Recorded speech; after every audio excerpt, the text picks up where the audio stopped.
सहनाववतु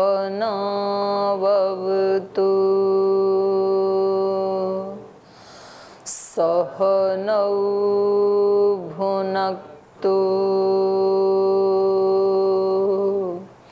सह वीर्यं करवावहै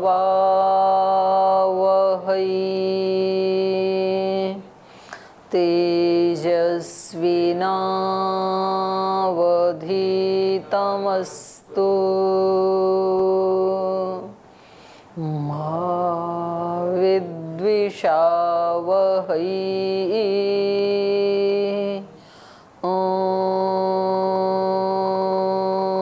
शांति शांति शांति।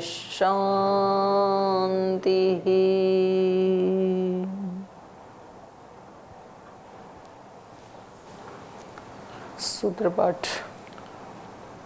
तृतीयोऽध्यायस्य द्वितीयः पादः।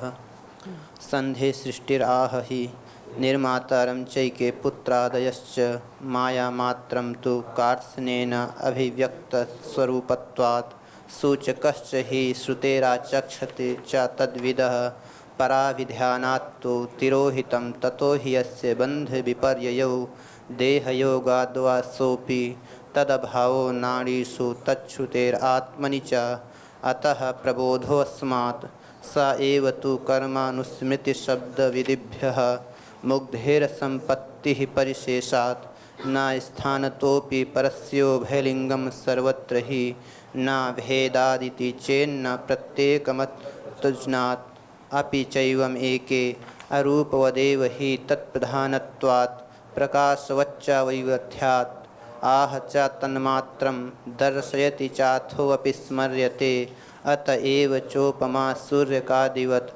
अम्बुवदग्रहणात्तु न तथात्वं वृद्धिह्रासभाक्तम् अर्थाभाव उभयसामञ्जस्यादेवं दर्शनाच्च प्रकृतैतावत्त्वं हि प्रतिषेधति ततो ब्रवीति च भूयः तदव्यक्तमाह हि अपि संराधने प्रत्यक्षानुमानाभ्यां प्रकाशादिवच्च वैशेष्यं प्रकाशश्च कर्मण्यभ्यासात् अतो अनन्तेन तथा हि लिङ्गम् उभयव्यपदेशात् त्वहि कुण्डलवत् प्रकाशाश्रयवद्वा तेजस्वात् पूर्ववद्वा प्रतिषेधाच्च परमतः सेतून्मानसम्बन्धभेदव्यपदेशेभ्यः सामान्यात्तु बुद्ध्यर्थः पादवत् स्थानविशेषात् प्रकाशादिवत् उपपत्तेश्च तथान्यप्रतिषेधात् अनेन सर्वगतत्वम् आयामाशाब्दादिभ्यः फलमतोपपत्तेः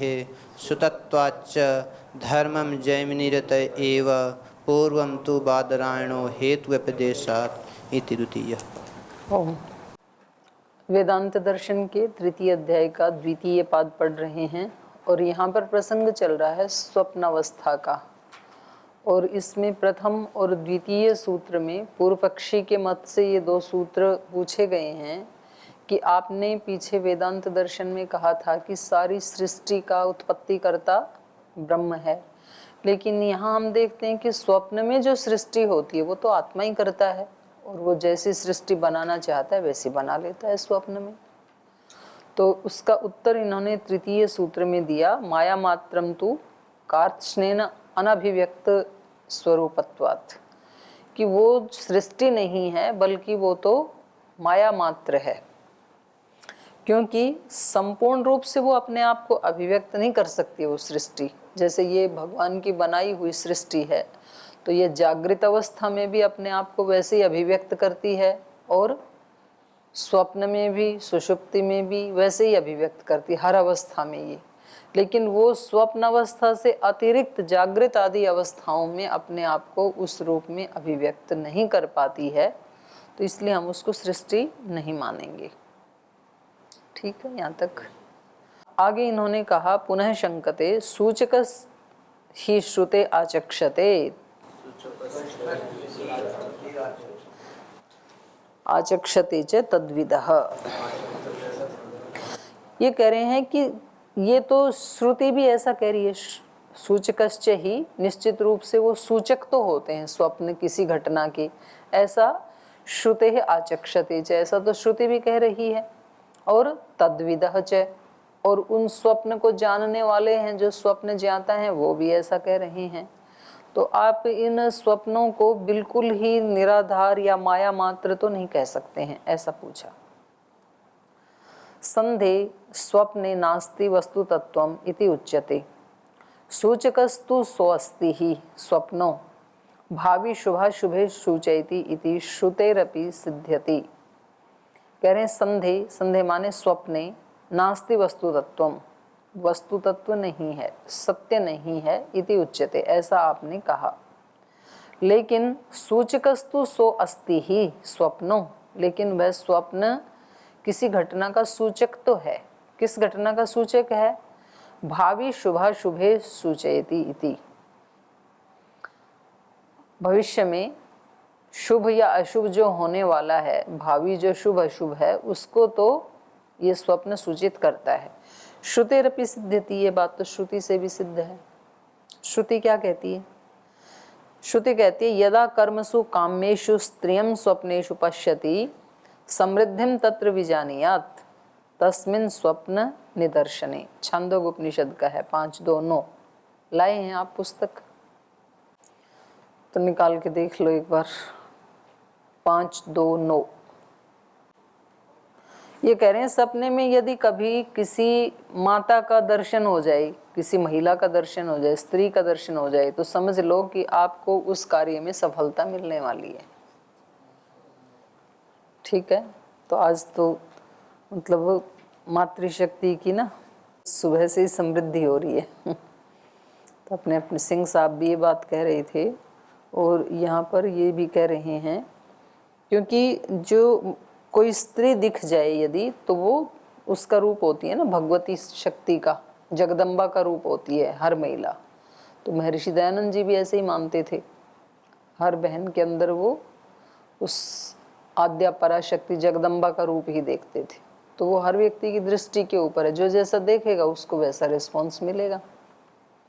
तो यहाँ पर भी इन्होंने कहा कि यदा कर्मसु कामेषु, जिसकी हमें कामना है ऐसा कोई कर्म हो और उसको करने से पहले स्वप्नेषु स्त्रियं पश्यति, सपने में अगर किसी स्त्री को ये व्यक्ति देखता है तो समझ लो तत्र समृद्धिं विजानीयात्, तो वहाँ पर जरूर उसको सफलता मिलेगी। तस्मिन् स्वप्न निदर्शने, तो ये स्वप्न का निदर्शन किया है वहाँ पर। या फिर अगला ऐतिरेय आरण्यक का, पुरुषम कृष्णम कृष्ण दंतम वा पश्यति स एनम हंति। यदि सपने में आपने किसी काले पुरुष को देख लिया, बहुत ज्यादा काला, एकदम तवे जैसा, और या जिसके दांत काले हैं, ऐसे व्यक्ति को यदि देख लिया तो समझ लो स एनम हंति, ये उसको मारेगा। मतलब यमराज का रूप एक तरह से ऐसा बनाया जाता है। तो काला वहां पर अंधकार का प्रतीक होता है ना, वो किसी के कलर से संबंध नहीं है। तो ये 528 है। अच्छा 528 होगा, तो यहाँ ठीक कर लो इसको, 9 की जगह 8 लिख लीजिए।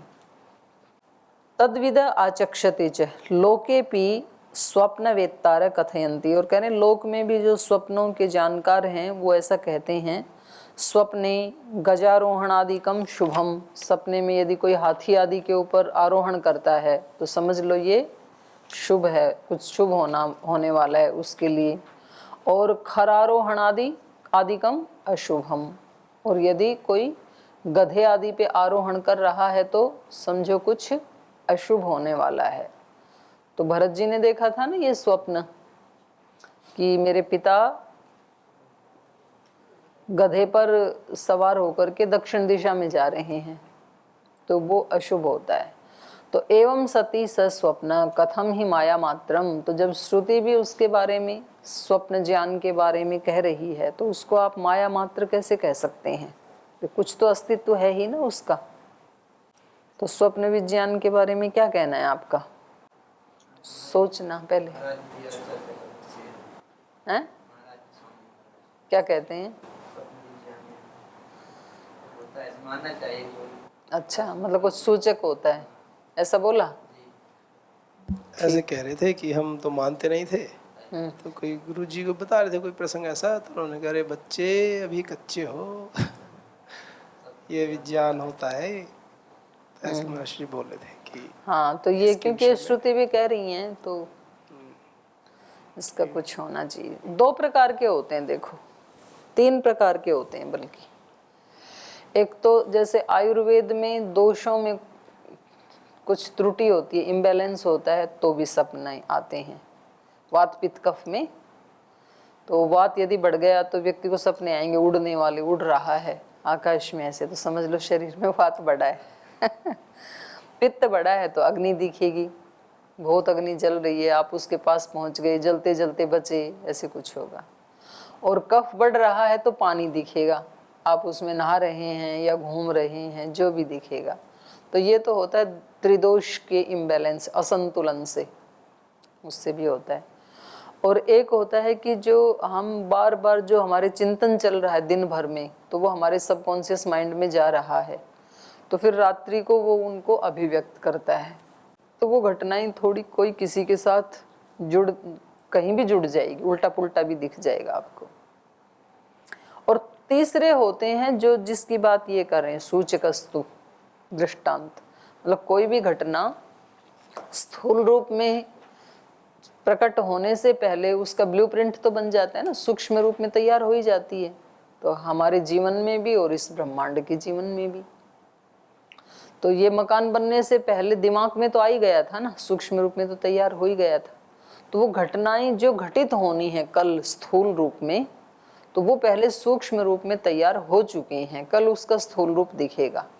तो कभी कभी हमारा जो मन है वो उस सूक्ष्म को पकड़ लेता है और फिर वो कहता है कि आज तो मेरे को ऐसे दिखा कि कुछ होने वाला, अगले दिन हो ही जाता, बोल यही तो दिखा था बिल्कुल। तो ऐसे वो दृष्टांत बोलते हैं उसको, ऐसे भी होता है। तो सभी सपने सच्चे नहीं होते हैं और सभी सपने झूठे भी नहीं होते हैं, ऐसा है इसका। शुद्ध चित्त का भी प्रतीक है, अशुद्ध चित्त का भी प्रतीक है, दोनों ही हैं।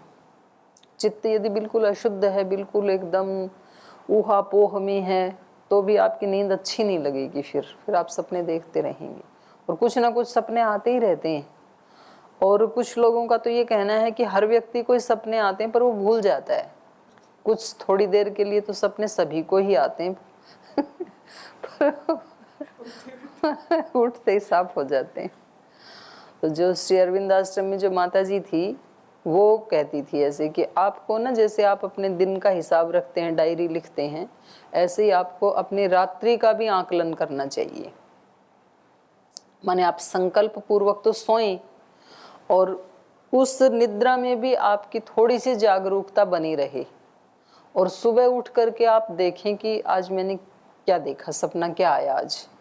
तो इससे आपकी चेतना के स्तर का पता लग जाता है आपको।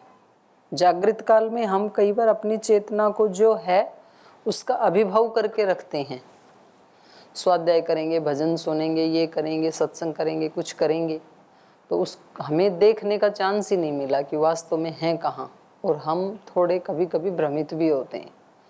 लेकिन रात्रि को जो है वो ही अभिव्यक्त होगा, तो उससे ये पता भी लग सकता है, तो फिर हम अपनी उन्नति कर सकते हैं। तो या निशा सर्वभूता नाम जो है, तस्याम जागृति संयमी, उसका मतलब यही है कि वो सोया हुआ भी जगता है। वैसे तो सो रहा है लेकिन तो भी उसकी चेतना का एक अंश उस समय भी साक्षी है उसकी नींद का भी, क्योंकि नींद भी तो कई प्रकार की होती है ना, आनंद की निद्रा, सुषुप्ति, या बेचैनी की नींद, या उखड़ी उखड़ी सी नींद। तो कभी तो ऐसी नींद होती है कि सुबह उठ करके ना शरीर भी भारी होता है, मन भी भारी होता है, अच्छा भी नहीं लगता है। और कभी तो ऐसी गहरी नींद होती है, ये भी बताएंगे। और अपन ने उसमें भी पढ़ा था पहले भी, इसी में पढ़ा था वेदांत में, कि निद्रा के समय ये व्यक्ति कहाँ चला जाता है, ब्रह्म के पास चला जाता है ये। तो ब्रह्म के पास से होके आए हैं तो दिखना तो चाहिए ना, तो इसका मतलब है कि हम जागरूक नहीं थे, तो ये आएगा इसी में ही। तो इन्होंने कहा कि जी आप उसको केवल माया मात्र कैसे कह सकते हैं, जबकि वो कुछ भावी घटनाओं का सूचक भी होते हैं वो सपने। तो इसका उत्तर दे रहे हैं, प्रत्युत्तरयति, पराभिध्यानात् तु तिरोहितम ततो हि अस्य बंध विपर्ययौ। कह रहे नहीं, ये जो सूचक आदि आप कह रहे हैं और ये जो सपने आते हैं, ये वास्तव में कोई साइंस नहीं है, बल्कि पराभिध्यानात् तु।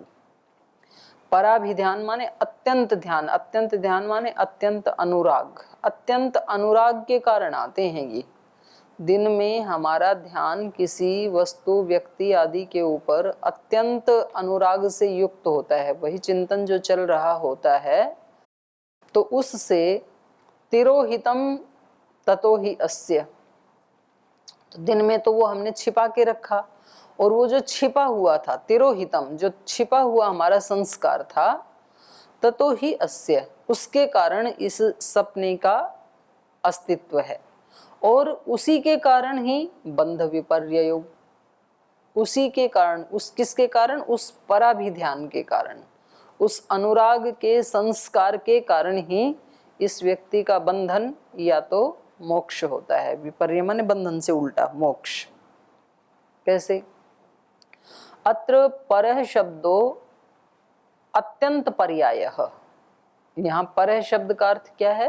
पराभिध्यानात् में जो परः शब्द है ना, तो यहाँ परः शब्द का अर्थ है अत्यंत। अत्यंत का मतलब पर्याय, पर्याय मतलब नजदीक, अत्यंत नजदीक माने अत्यंत अनुराग। जैसे उदाहरण दे रहा अष्टाध्यायी का, परः सन्निकर्षः संहिता। संहिता किसको कहते हैं?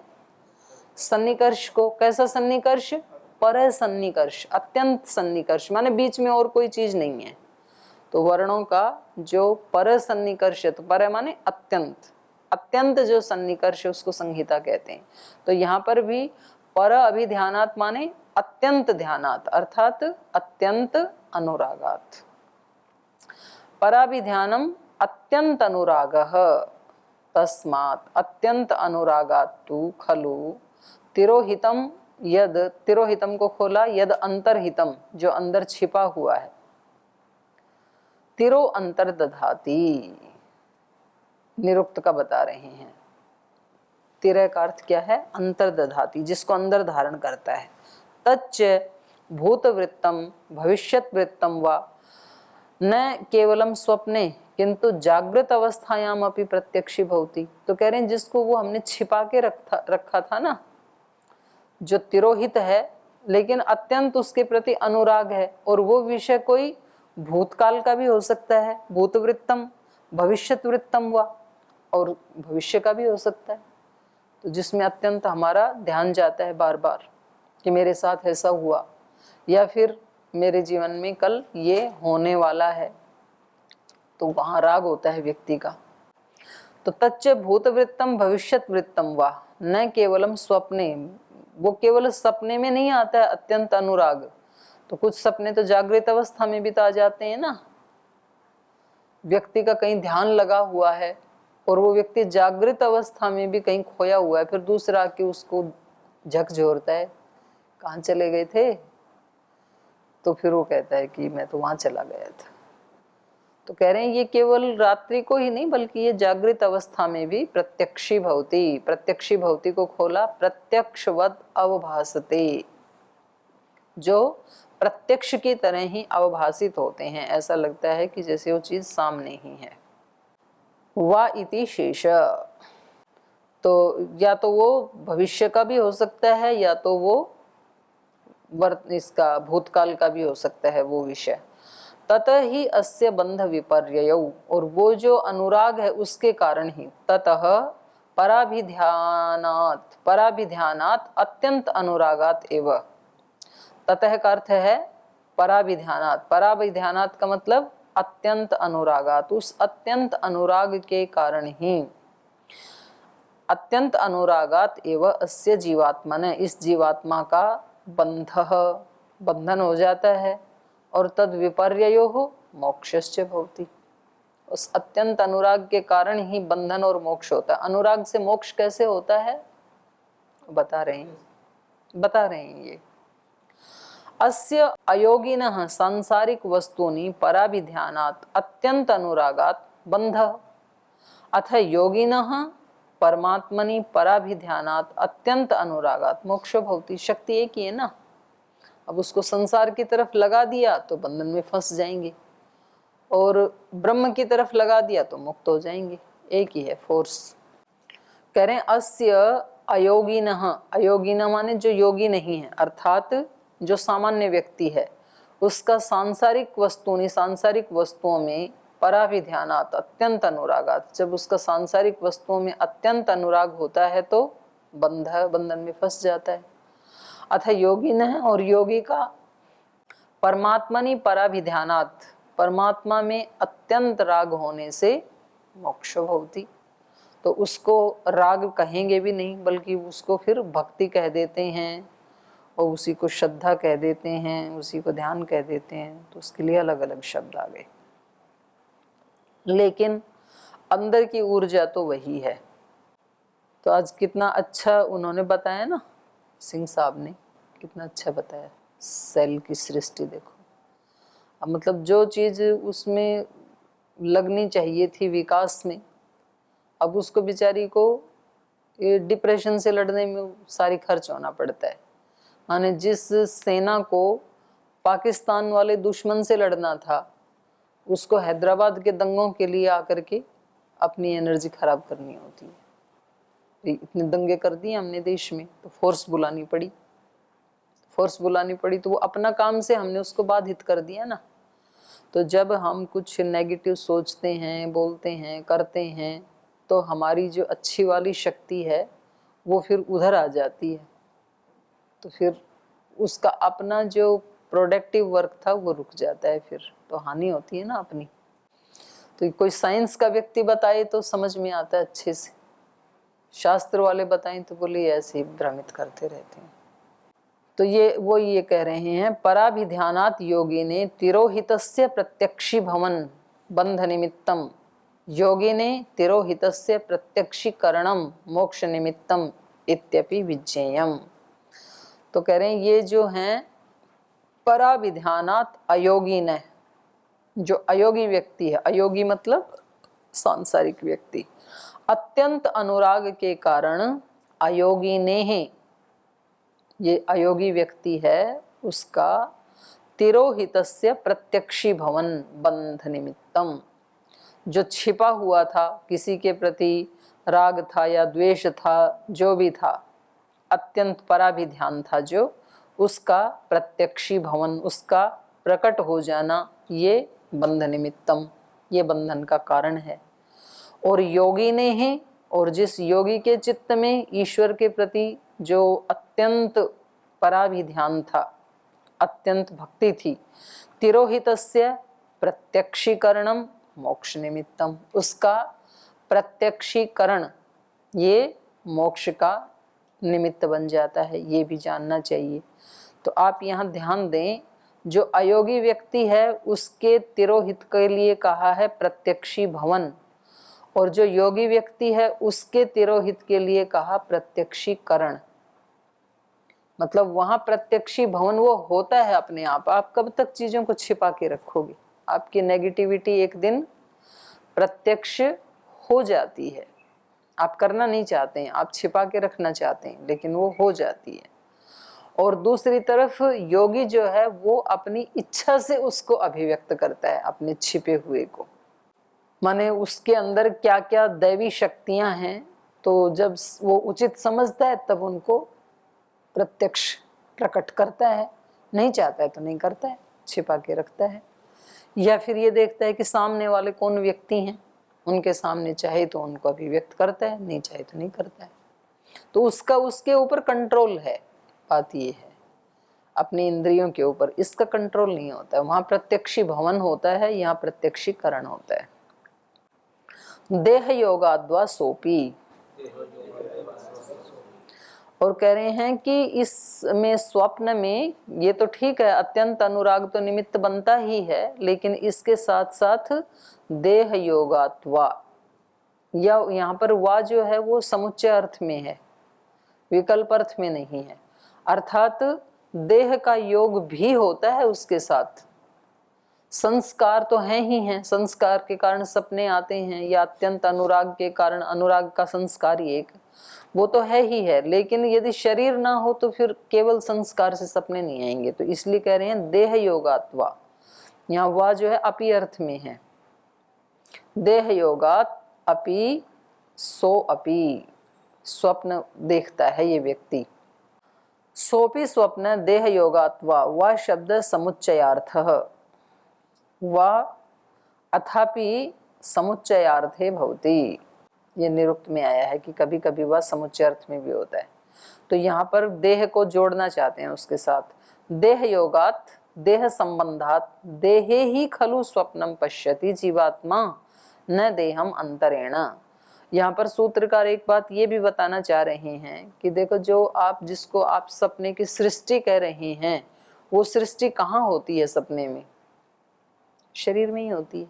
और शरीर की सृष्टि किसने की? ब्रह्म ने की, परमात्मा ने की। तो उसके बाहर कुछ भी नहीं है ना। तो ये तो शरीर के अंदर ही तो होने वाला है, तो इसलिए उसकी सृष्टि से बाहर नहीं है ये। देह योगात देह संबंधात देहे ही खलु स्वप्नम पश्यति जीवात्मा न देहम अंतरेण। देहश्च परमात्मा कर्तृक है, और शरीर तो परमात्मा की ही सृष्टि है, उन्होंने बनाया है।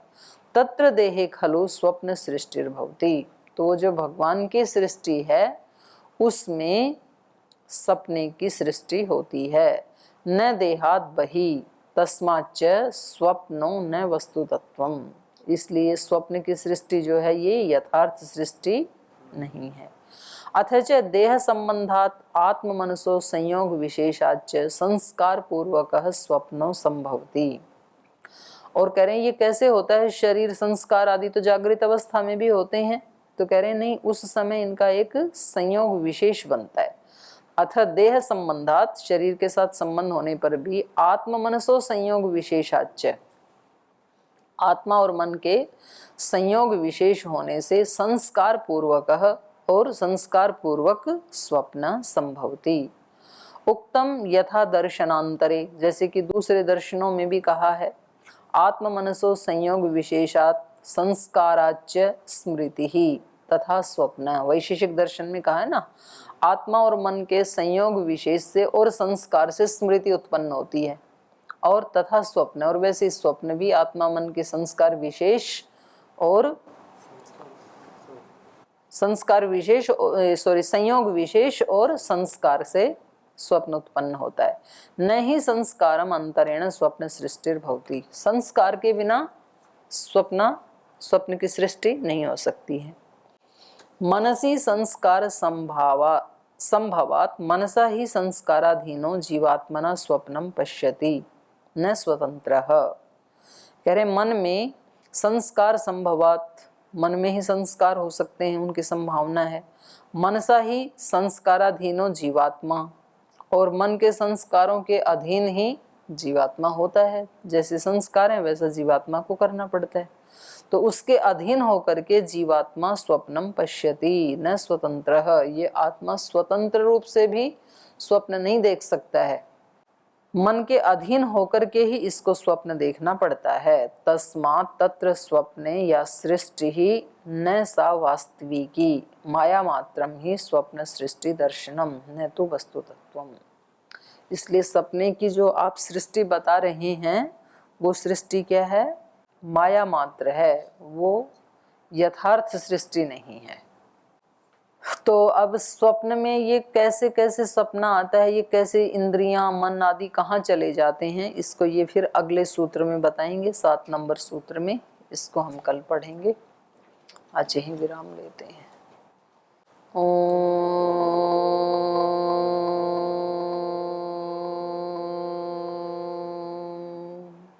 शांति शांति शांति।